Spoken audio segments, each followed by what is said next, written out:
So to start cleaning those tires up. During this time, remember they fan out down there, so protect that bottom. Sunday drive. All right, boss man.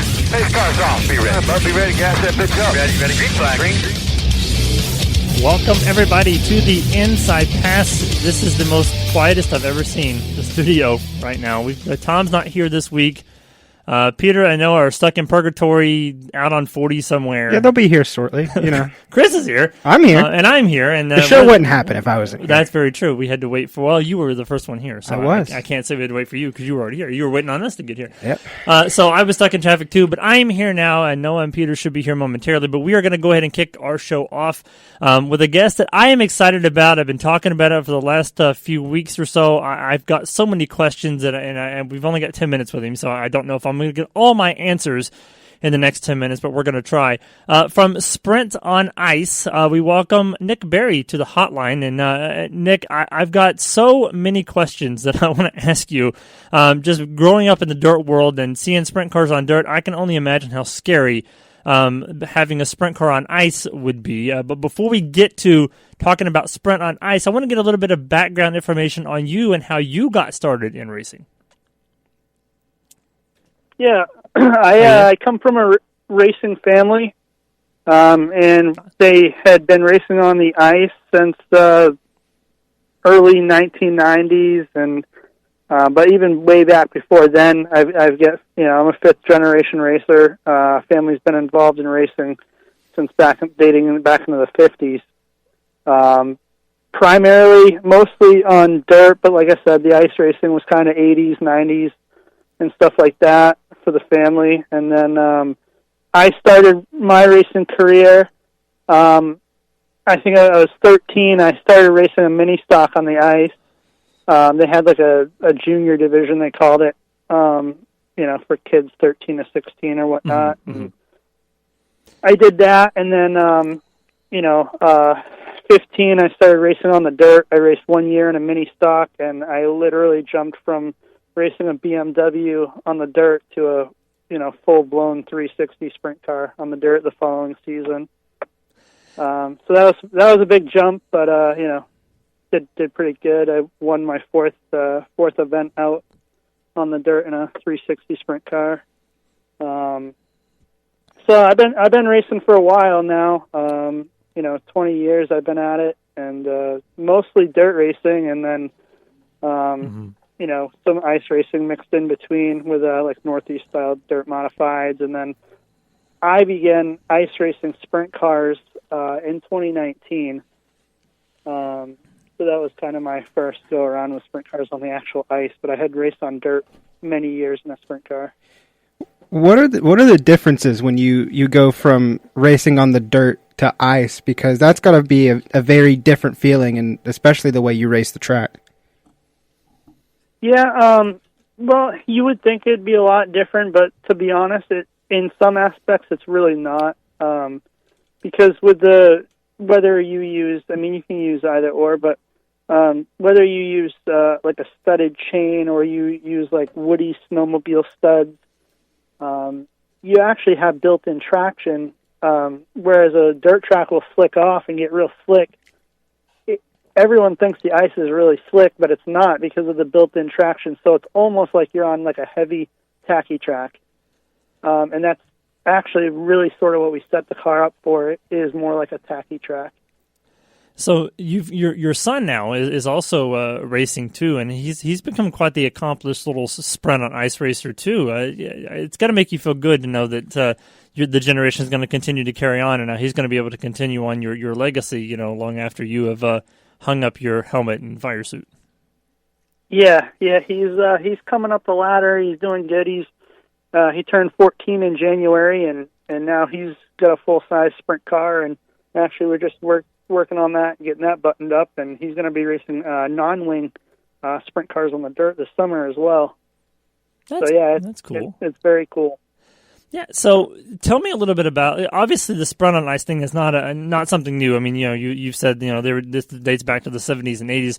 Why is it that now you are trying to get this out to a lot more people? I understand you're trying to get kind of like a franchise thing going where they run them kind of like in the Midwest and the Kansas, Nebraska area. Obviously, places where there's snow in the wintertime because you got to have snow to run ice. But why now? Why now decide that you're going to try to get the Sprint on Ice thing to kind of take off and kind of do its own thing?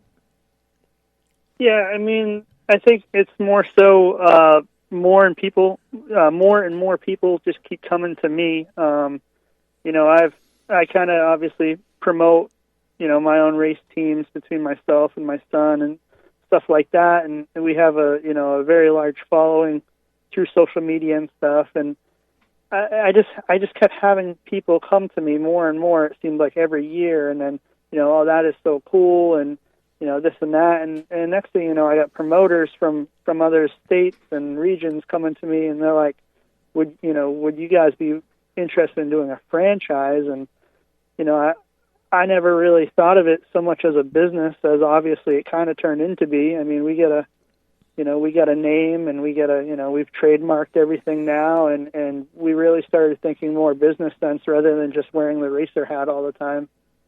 And we've branched out, and ice racing is just so cool. I mean, in itself, but it's really, really cool when you put a sprint car out there. I mean, it's really unheard of. Most people are just shocked when you even mention a sprint car being on the ice. I think the development of social media and stuff has really put it out there because, like you said, it is so cool, and it's so cool for people to see something different like that. When you guys started really promoting it and doing it, did you expect it to get such of I kind of want to say a cult following because people really like coming out and watching that stuff? Yeah, no, I mean, I really would have never thought any of this in my wildest dreams. I mean, within I would say honestly, within the first couple of weeks of really kind of promoting it as a business, so to speak, it really just took off, like I said, way beyond our wildest dreams. I didn't have to chase any sponsors or anyone. I mean, they were coming to us. I mean, just like you say, the power of social media, it's just crazy because I had corporations coming to us, say, hey, we want to do something with you guys. The Woody's snowmobile studs, they came on right away. They saw a market where, snowmobile racing and sprint car racing on the ice can coexist. And that they were kind of our first ones, and then we got a television deal that popped up, and again they came to us. We didn't chase anyone. We have Mav TV and Lucas Oil on the Edge came to us, and unfortunately the event we had planned with them this year was postponed due to ice conditions. So that's all right. That gives us some more time, and we're just going to make things bigger and better for 2022 on the ice and with Mav TV. And we got a lot of cool things coming out for next year with them. And like I said, we're working with a bunch of sponsors and new people coming on, which I can't, talk about right now due to contract. Exactly. But we have some big things coming. So how can people find out more about this Sprint on Ice, websites and social media and all that? Yeah, we have a new website. It's going to be up. It's not published just yet, but it will just be, like the name says, sprintcarsonice.com. We have Sprint Cars on Ice on Facebook, Sprint Cars on Ice on Twitter, as well as Instagram. All right, I will put those links up on our website so that everybody can do that. And Nick, thank you so much for taking some time out to join us tonight. We're going to have you back on again soon because I'm interested to know more about this stuff. That sounds great. I'm available anytime for you. Thank you. All right, no problem. Nick Berry, everybody. Sprint on Ice, SprintCarsOnIce.com is the website. We are going to take a break. We'll be back. More of the Inside Pass right after this. Do you love the sound of high-revving motors and the smell of burning Thanks rubber? For your input. Do you want to get your car sideways right at the ragged edge of control? If you've always wanted to try drifting or learn to improve your drifting skills, Summit Point Motorsports Park, the Mid-Atlantic's premier motorsports facility, has the expert instructors and the specialized track to teach you how to drift and the skills necessary to drift competitively. From skid pad to open sessions, Summit Point Motorsports Park has the safe and open environment that allows drifters of all skill levels levels, new to intermediate, to get sideways and smoking. With a focus on safety and the skill set necessary to drift competitively, Summit Point Motorsports Park's Drift Nirvana is just the thing for you. Call for your reservation today, 304-725-8444. Or for more information, go online, summitpoint-raceway.com, or you can email them at office@bsrinc.com. Drift Nirvana, getting you sideways the right way. Victory Custom Trailers is the place to go for your next new or used trailer or coach. Being personally involved in the racing community allows Victory to fully understand what racers need in a trailer. They have over 200 coaches and trailers in stock for a variety of industries, and they can serve anyone in the continental U.S. If you're looking for something custom, they can assist in designing a trailer to fit your needs. Check out their entire inventory online at victorycustomtrailers.com. I'm Andrew Saul, Commissioner of Social Security. Beware of telephone scammers pretending to be government employees. Real Social Security employees will never threaten you. Callers threatening you with arrest or other legal action and demanding money are not from us. If you receive a call like this, hang up, do not provide them with any form of payment or information. Report the call at oig.ssa.gov. What an awesome game. What's up with your car? I don't know. It won't start. How are we getting home? Chill. My parents signed me up for the roadside assistance from Lewis Meineke. It was free with my oil change. They'd come and get the car started or get us home and tow the car to the shop. Good to know. With my driving, my parents never know what to expect. When you join the Meineke Car Care Club with a $35 preferred service, you get 4 free months of roadside assistance, including tire change, battery jump, lockout service, towing, and more. Contact Lewis Meineke, located on Route 1, or call 827-2054. When do you think of a plumber? Like most people, even if it's an emergency, you can be confident about who will arrive to help you. For quality and reliability, count on someone you can trust. Call on the plumbing services of Hague Quality Water of Maryland. Plumbing doesn't have to be an emergency. We handle all kinds of preventative maintenance too. Hague Quality Water of Maryland is family-owned here in Annapolis since 1993. For a refreshing choice, call us at 888-84-WATER or visit us online.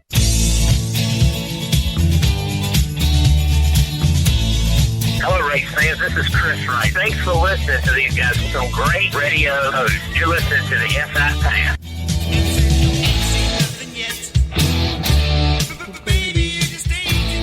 I'm betting by those pictures that you sent me on the way here that you have seen everything at this point. Yeah, oh my gosh. And then not to mention, I just came off of traveling 5 hours from home to jump into Peter's car and get whiplash the whole way here. Wow, are you just going to let him throw you under the bus like that, Peter? Oh, no, he knows. Because, look. How do you get whiplash doing 2 miles an hour? See, but here's the thing. Because after we got out of 2 miles an hour and the show's already started and we're racing to the studio, Peter is like full send. And we get to this little caution light up here by the studio, and this other car is about to come through, and Peter had hesitancy on his turn, so he slams the brake. I was going to never take your seatbelt off early. I was thinking about it because we were about to rush in. We were minutes away from turning, and if I had taken my seatbelt off, I would have been in his dashboard. This public service announcement brought to you by Noah. And then Peter goes, sorry, I'm sorry. Yeah, okay. Anything to say over there, Peter? You were absent last week. I offered to drive you from campus, and just no love over here. Yeah, I should have drove the 6th hour. That's payback for all those random videos that you post of him. That's what that is. It's payback. We're glad that you guys made it to the studio though, because Chris and I were prepared to do the show alone. It would have been very bland without your stories. Very bland. Yes, exactly. So it's bad enough that Tom's not here to. I know. I feel different. He's in Georgia. The bell's still here. I do have the bell. Can I have the bell? Can I have the bell? You can absolutely. No, don't give him that power. We don't have the buzzer though. Don't give him that power. That's way too much power. All right, well, let's talk about some NASCAR racing then. By the way, if you guys missed the Sprint on Ice talk with Nick, I'll have it posted on social media a little bit, probably tomorrow. But he's going to come back on later on in the next couple of months and talk more about the series. I'm more interested to know, kind of like what tracks they run on and scheduling and stuff like that. We just didn't have enough time to talk about it tonight, but hopefully in the weeks to come we'll have him back on the show. So we are 7 races into the season, so we're fifth of the way through the NASCAR season. Talking about just the Cup Series, because obviously Xfinity and trucks they don't run nearly as many races, but 7 different winners so far. So I wanted to kind of get you guys' thoughts on what we've seen so far this season. And then I've picked out some guys who I think are doing good and bad, and we'll kind of discuss, who I think should be on the list. And then I guess you guys can add your own people as we go. But I guess, Noah, we'll start with you. What do you attest this first 7 races of the season and 7 different winners in the Cup Series? Well, I mean, obviously it's been great. You want to see the variety of different winners, and absolutely, we've been on the edge of our seat on who's going to be the next guy to add their name to the list and make our playoff graphic look even further down the when they show it on TV, and it's like you see the highlighted names for those who have won, and you're looking at it now, and you're like, how are we not almost to the playoffs when we see this many guys already? And there's a lot of people who aren't on that list. There still hasn't been a repeat winner, right? No, there hasn't been. That's what I mean. So, I mean, and there have been so many guys that we're not used to seeing locked in, that aren't yet locked, that we are used to seeing locked in, that aren't yet locked in. Yeah. It's like, Kevin Harvick hasn't won a race yet. Kyle Busch hasn't won a race. Denny Hamlin. And we're still this many new winners in. It's just, Chase Elliott, the defending champion. Defending champion. I mean, it's crazy. I can't. Peter, what about you? Crazy. It's just great to see all this parity with all these new winners. I mean, we started off the year with 2 first-time winners and nearly had a third one with Tyler Reddick at Homestead, nearly passing William Byron in those closing laps. So it's a great year to see all these different faces in victory lane. I really think Fox hit on something when they dubbed this the best season ever. Yeah, I mean, you look at the dirt race at Bristol last Monday. That Peter got to attend. I floated myself home because I just didn't want to stay for all of it. But turned out to be a really good race, and then they're going to go back and do it next year. We've got COTA coming up at the end of May, and so this weekend is the first official Martinsville night race. It was very interesting hearing Marcus's reasoning behind doing it next year. They were sitting in the middle of the 7-year flood, and they were like, "Yeah, let's do this again. Yeah, this works for money. Yeah, this is good." I mean, why would you spend all the money and resources on making this happen for 1 year and go, "Yeah, this is not going to work"? Let's just. I mean, I commend NASCAR for wanting to do it again to say we can do it better. We can do it right. I don't think it was enough of a failure or anything like that. I don't think it was a failure. It wasn't.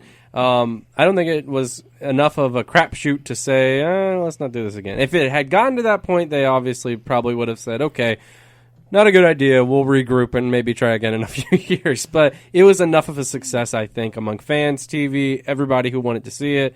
And then what we did end up seeing to say, hey, let's do it again. I think I'd be more concerned if it went off perfectly than if we didn't have a hitch. Because if it was perfect the first time around, you've got nothing to improve on. Right. So if you do it, if you have a little bit of minor hiccups, which a lot of them just had to do with the fact that we had a 7-year flood in 18 hours. But aside from the rain, I thought the racing was pretty good. I mean, you can't expect a lot. I mean, these guys aren't dirt track aficionados who know every single thing about making a dirt track, how to prep a dirt track for a race. Mm-hmm. They throw a bunch of dirt on an asphalt track and say, let's go dirt racing.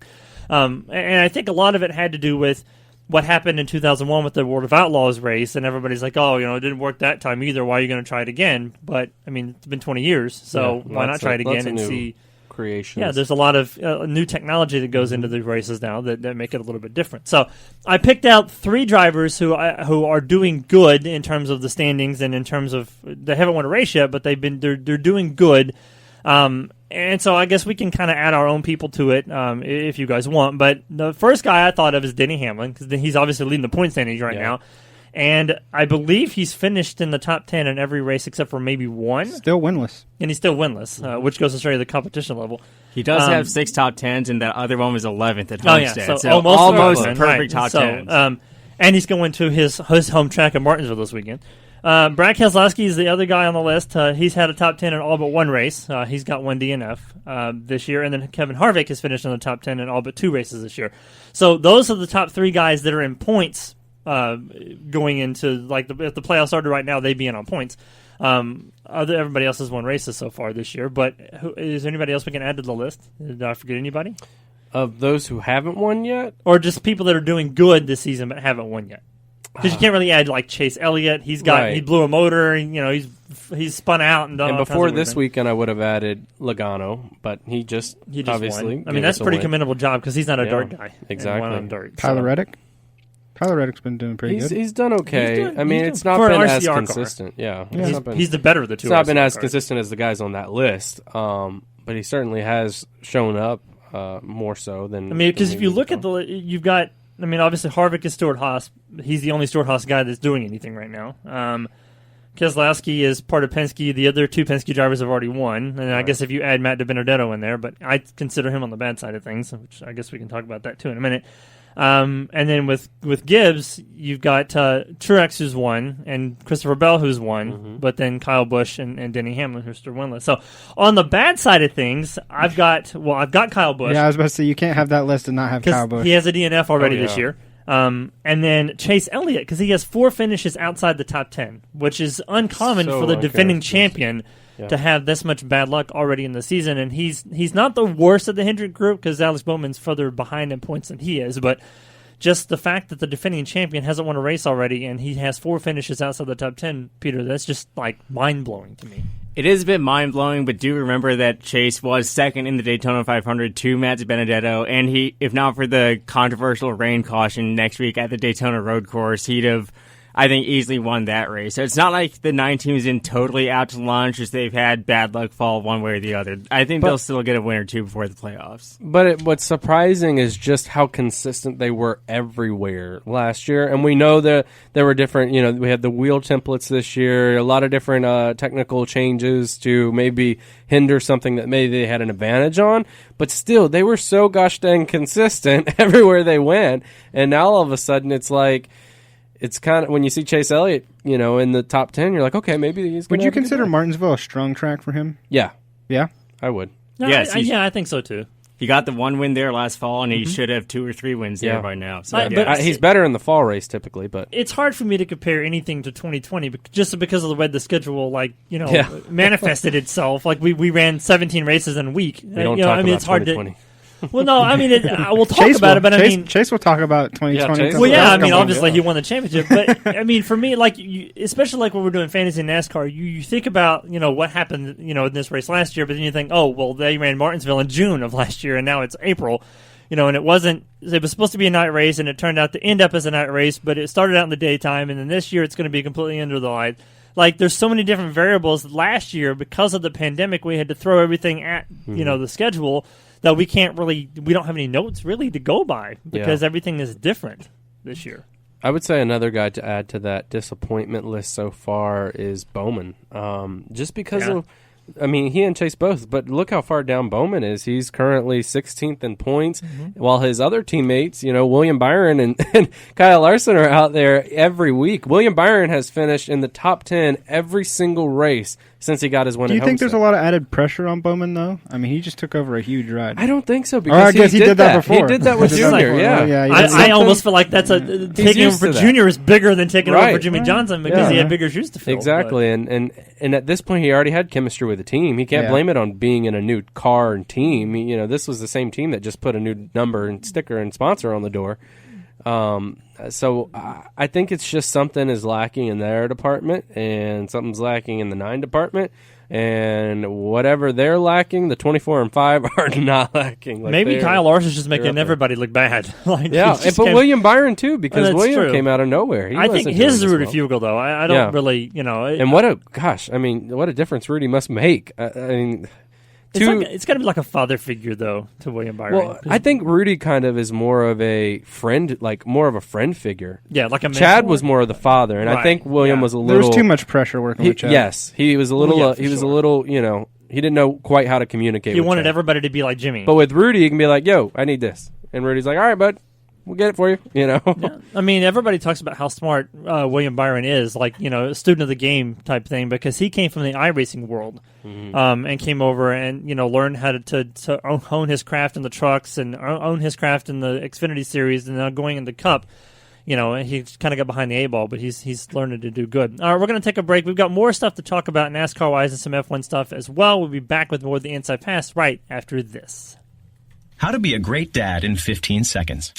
Bike ride, go fish, walk in the park, phone call, milkshake, play catch, picnic, fly a kite, tell jokes, laugh, talk, read a story, tell a story, bumper cars, swing set, bowling, pillow fight, cut loose, stay tight. Whew. Because the smallest moments can have the biggest impact on a child's life. Take time to be a dad today. Call 877-4DAD-411 or visit fatherhood.gov. Brought to you by the U.S. Department of Health and Human Services and the Ad Council. Automotive technicians and auto service trainees, how would you like to work at the beach and perform for one of the best car care centers in the nation? Lewis Meineke is now looking for skilled automotive technicians to join their award-winning team. If you're a gearhead that knows his or her stuff or a young up-and-comer that has the motivation and drive to succeed, then you need to make this call today. 302-827-2054. Lewis Meineke Car Care Center, located in beautiful Lewis, Delaware, offers a highly competitive compensation plan, great benefits, a flexible schedule, and did we mention that you're going to be working at the beach? Plus, there's a signing bonus for the right candidates. Technicians must be ASE certified and have a minimum of 6 years experience. Beginners advance at your own pace in one of several entry-level positions. But whatever you do, don't wait. These jobs will go fast. Call Tim at 302-827-2054. That's 302-827-2054. Lewis Meineke Car Care Center. Rev up your career. You hear that? That's the sound of America's only sports car. That's right. It's a Corvette. But not just any Corvette. It's your Corvette. It's that who cares if there's traffic part of your day. And this can be you when you come to Cooper Corvettes. With 60 years of Corvettes to choose from, there's always a Corvette in your budget. And they'll service any Corvette you bring in. Cooper Corvettes on Route 1 just north of Quantico and Triangle. Call, click, or visit CooperCorvettes.com. Victory Custom Trailers is the place to go for your next new or used trailer or coach.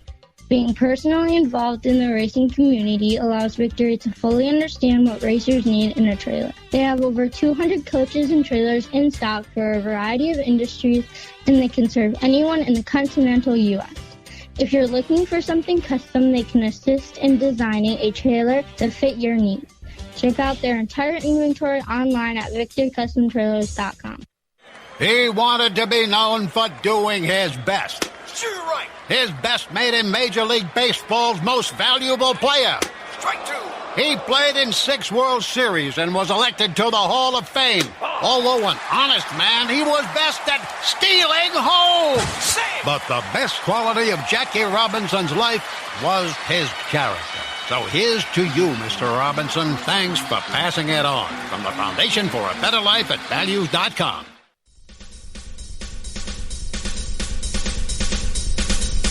I'm Chase Elliott, and you're listening to the Inside Pass. He was faster in that reentry than he's been all season. Yeah, I was going to say, we just badmouthed Chase a little bit. Whoops, sorry, Chase. Get it together. Thanks for bringing us back, Welcome back to the Inside Pass. Randy Miller, Noah Lewis, Peter Strada, and Chris Murdoch pushing buttons. Tom is not here. He's in Georgia doing a something. All right, something more important than being on our show.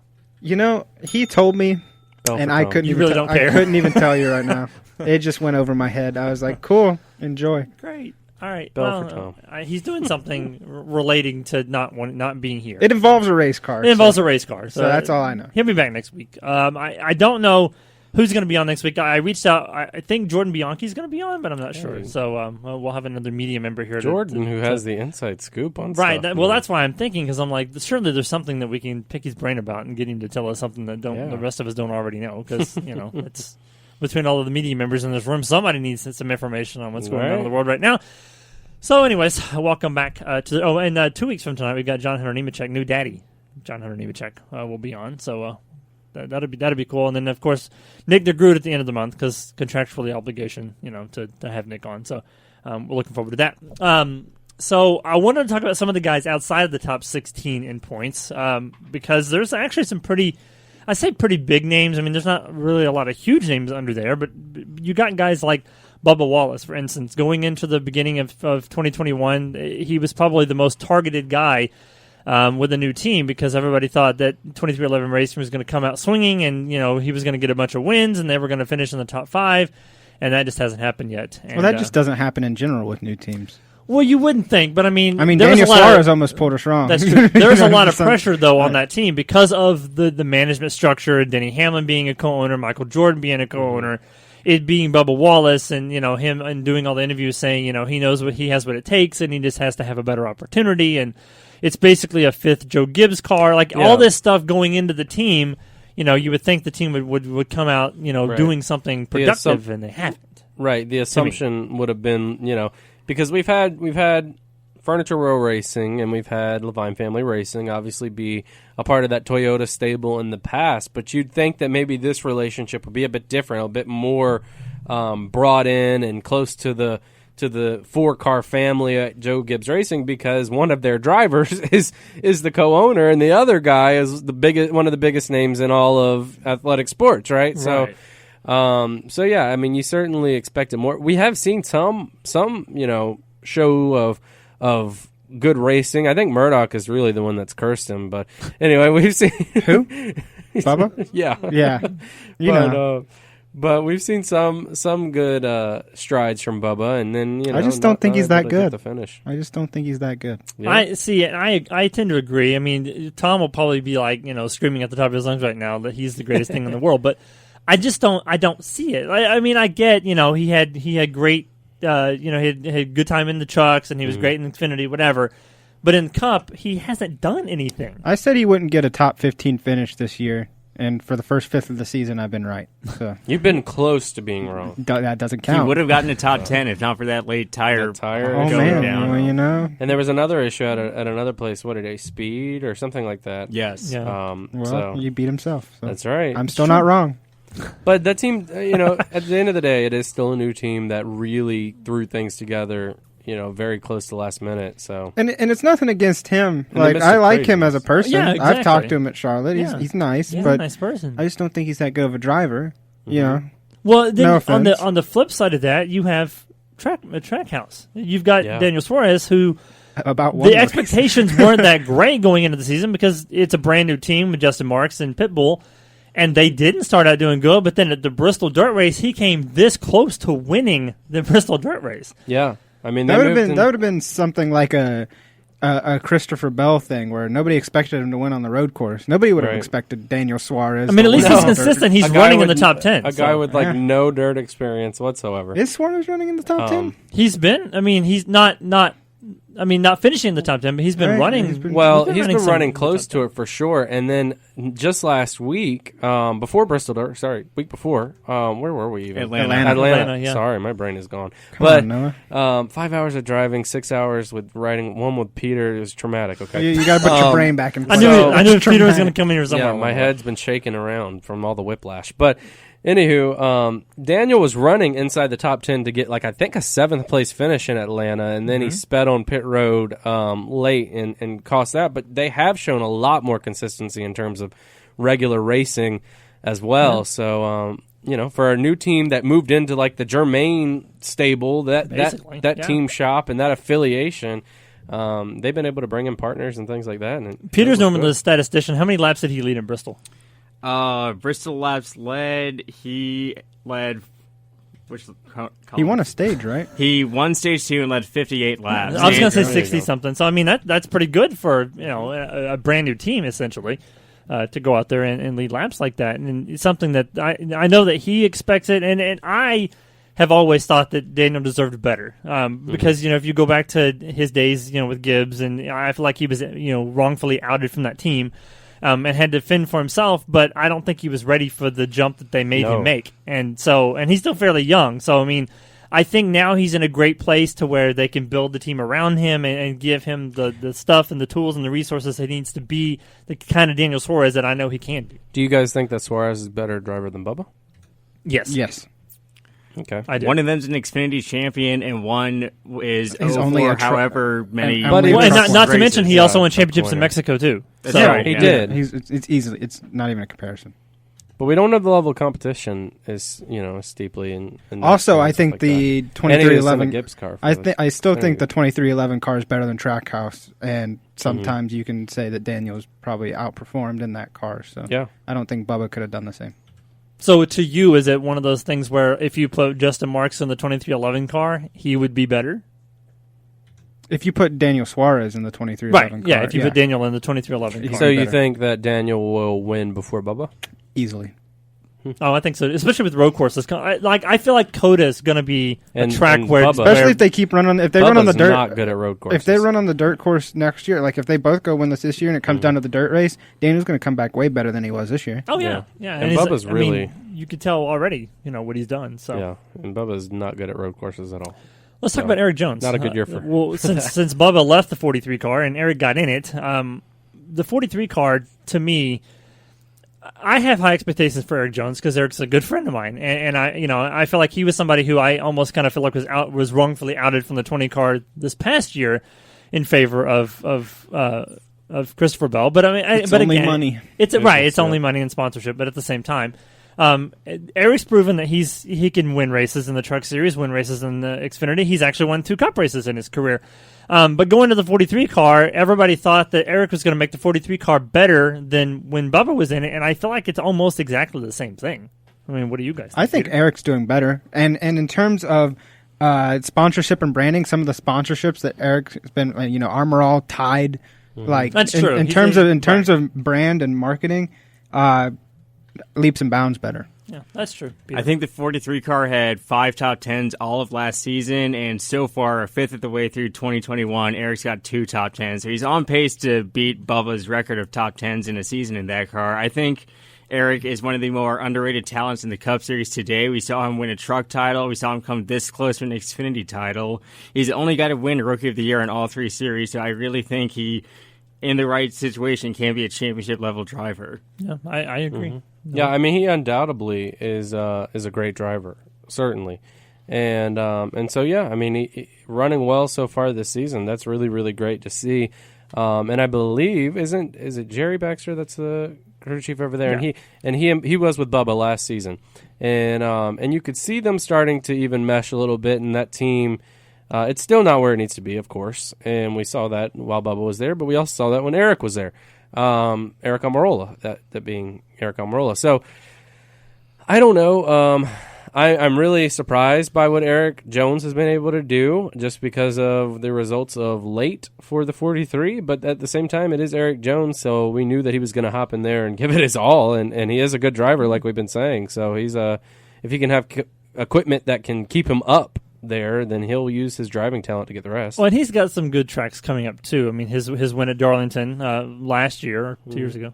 Any super speedway he's going to be going on. Right. So, I mean, he's still got an opportunity to do good in the 43 car. The last driver we'll talk about before the break is Matt DiBenedetto. Matt's in a contract year. So obviously, he knows he's not going to be in the 21 car next year because Austin Cindric's already been signed to that car. So you would think that the team would give him the right equipment, which I can't say they didn't because a lot of it's just been bad luck on his part.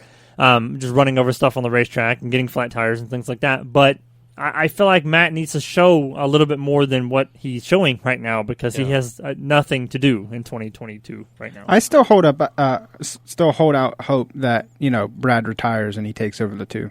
I would really hope that's if true. they want to put him there. That's what comes. But then again, why wouldn't they? Who would you put there? If Brad were to retire, I'd put Cindric in the home stable. I would too, and keep DiBenedetto and even maybe keep DiBenedetto on the 21, or or put someone else on the 21 that's coming up. So I guess them signing Cindric to the 21 is them assuming that Brad's not because he's on a 1-year deal. Penske said that he would a 1-year deal like post now. Like this is his 1 year. So he doesn't have anything signed with them. So next Penske season. said that they would hope that they would re-sign him for at least another. Right. But kids you could always put Austin in the 21, Matt in the 2, and then 2023 switch them and put him the other way if you really wanted to do that. But I mean, if he goes out and proves himself in the car, why would you take him out of it? But I know Matt wants to get the 100th win for Wood Brothers in that car. I think that eventually Cindric is going to the Penske home stable anyway. So if that spot opens, he's going there. I think that the 21 is more like a filler, like the same thing they've done in past with Seabell at Levine and things like that.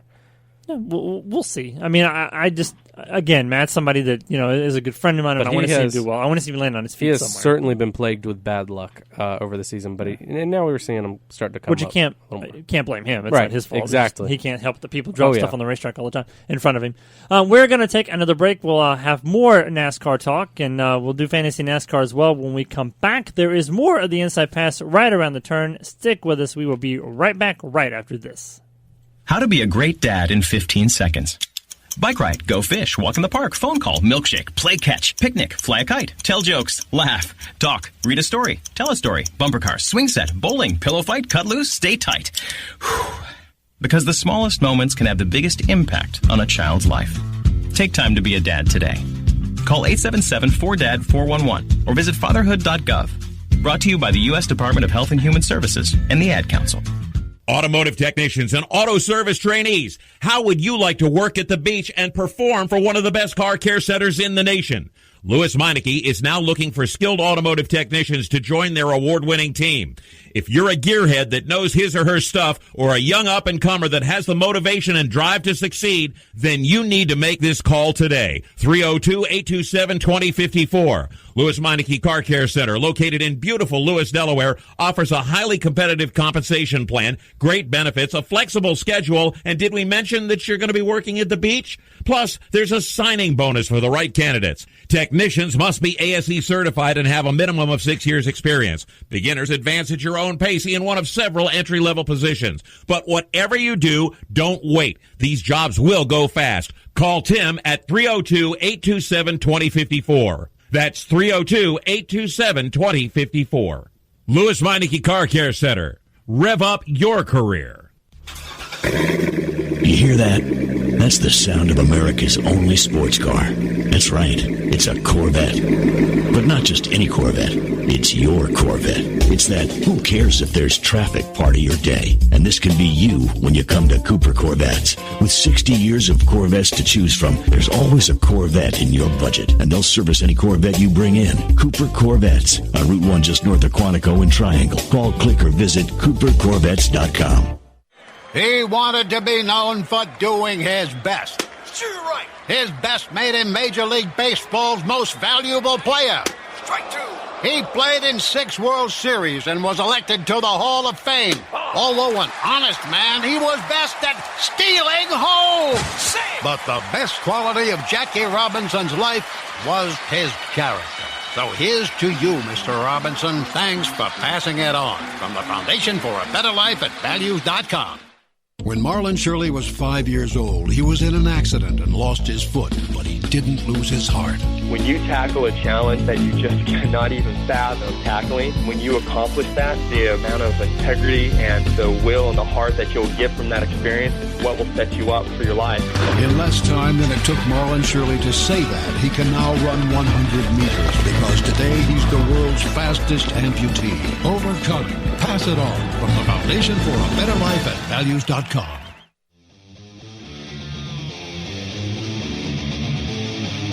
Hi, my name's Eric Jones, and you're listening to The Inside Pass. Well, welcome back to The Inside Pass, WSIC on Saturday morning, 9:30 a.m. These comebacks have been perfect. We were just talking about Eric Jones. Right? It's funny how that all works out. Randy Miller and Peter Strada, Noah Lewis with almost like I know how to do my job. I know, right? I'm shocked. Murdoch pushing buttons for us. Tom will be back next week with us. He's in Georgia moonlighting. Oh, finally you found the bell. Yeah. We gave you that an hour ago. I know. When he got here tonight, he begged it for the bell. He's like, give me the bell. And I'm like, okay. And he hasn't even used it all night long. When I hear we Tom had so much discussion last time. I know. I never know when to bell. I'm not used to this, okay? The pressure is hard. I never know when to bell. I'm not going to bell myself. I feel like that's like a please, Tom bells himself all the time. You got to have that. You know, I'm going to start this whole segment. Get ready, folks. The bell is coming. If this show was on camera, which I know we've got big things coming up. We're coming. We're coming with it. But they will see that Tom keeps his finger on that bell all night long. Oh, my gosh. Sometimes he'll hit both. He'll hit the buzzer and the bell, and I don't know what he's doing. Just for, like, it's too quiet in here, ding. Anyway, and he smacks the crap out of that thing too. Yeah, he does. Bang. Yeah, it's loud. Like, he's broken it before. I've literally seen. He smacks the buzzer too, because sometimes he'll hit the buzzer enough. Usually it's like it'll go like the rest of the buzzer will like be a double, like a be double like, buzzer. don't hit me like that again. I've heard him hit that bell so hard sometimes that there's cattle in our field out front. Like literally, he calls all of the cows to come to the studio. So we got some other NASCAR stuff to talk about. I want to do fantasy NASCAR real quick before we forget, because just in case we run out of time. So we're going to go to Martinsville this weekend, the first official nighttime race at Martinsville. This race last year was in June, I believe. Now it's in April because the schedule's right so far. Who's picking first? So I already wrote mine down, and I got Tom's earlier, so it doesn't really matter who goes first. Oh, no. But Nick is still leading. I'm coming for you, Randy. Which is not good. I looked at the points. I'm coming for you. It's true, yeah, and Chris is coming. Randy's so there's far been no down change in the top 8, so everybody's pretty much what they were last week. So we'll just go in the order that it's written on here. So I picked Allgaier for the Xfinity race and Denny Hamlin for the Cup race. And Tom picked Noah Gragson for the Xfinity race and Hamlin for the Cup race. So those are our picks. Chris, you go next. I'm going to go with Noah Gragson in the Xfinity Series race. Okay. And I am going to go with Chase Elliott. Oh, all right. Wow, Chase Elliott finally getting a big all right, Noah, you're next. Oh, this pressure. I will say I wanted to go with Truex, but I want to continue the streak. This is right. Yeah, this is terrifying for me because I'm so close yet so far from Nick now. For the Cup race, I'm going to say Cup first. I'm going to go out on a limb. He's been impressing me. He did well a few years back at Martinsville. William Byron for the Cup race. Okay. For the Xfinity race, I am going to go with Justin Allgaier as well. All right, and Noah, or Peter. Sorry. You get to go for Peter. Oh, good. Quinn Hoff for the Cup race. All right, Greg Galding for the Xfinity race. For Xfinity, I'll also go with Noah Gragson, past Truck Series winner here. I think he gets it done on Friday night, and then on Saturday, I'm liking Brad Keselowski, make it 3 straight wins for Penske with 3 different drivers. Oh, those are actually good picks. You know what? I switched mine. My Xfinity pick. AJ. No, you got to lock it in. AJ. You got to lock it in. You're going to go with AJ instead. Yeah. Randy. I mean, at least you didn't wait till 15 laps after practice to decide. Oh, yeah, true. Somebody else in the room, or who's not in the room, but usually is calling in. Like AJ's usually pretty decent there. All right, we got a couple of other NASCAR notes that I want to go through real quick before we end the show tonight. NASCAR did a tire test of rain tires at Martinsville last week. I know how Tom feels. This is why I did the question now when Tom wasn't here, because we only have 5 minutes left in the segment. Spend the whole 5 minutes. And we'd still be talking about it next week. So I wanted to do it when he wasn't here because I know how he feels about this. What do you guys think about rain? The possibility of being able to run the Martinsville race in the rain if it rains this weekend, which I don't think it's going to, but if it does.